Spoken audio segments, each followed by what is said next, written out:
Ezra chapter 9. Today we're looking at Ezra chapter 9, a raw and emotional moment of leadership and repentance. Here's the setup.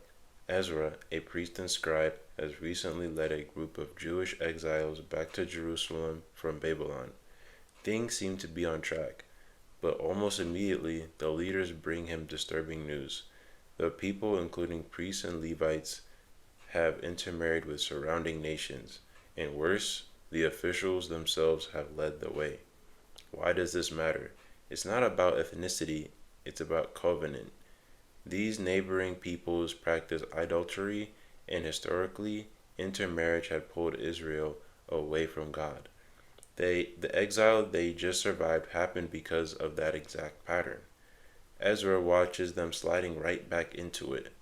His response is striking. He tears his clothes and pulls his hair from his head and beard, and collapses in grief.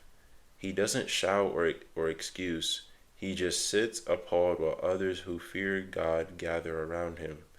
At the evening sacrifice, he kneels, spreads out his hands, and prays. And notice the word he uses throughout, we, not they. Even though Ezra personally did nothing wrong, he identifies fully with his people. He confesses that their guilt has reached the heavens. He recounts how God spared a remnant, brought them back, gave them favor with foreign kings, and let them rebuild.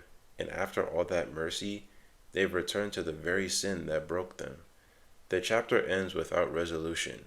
No plan, no request, just Ezra saying, "Here we are before you in our guilt." Two things to take away. First, Ezra leads through honest grief, not lectures.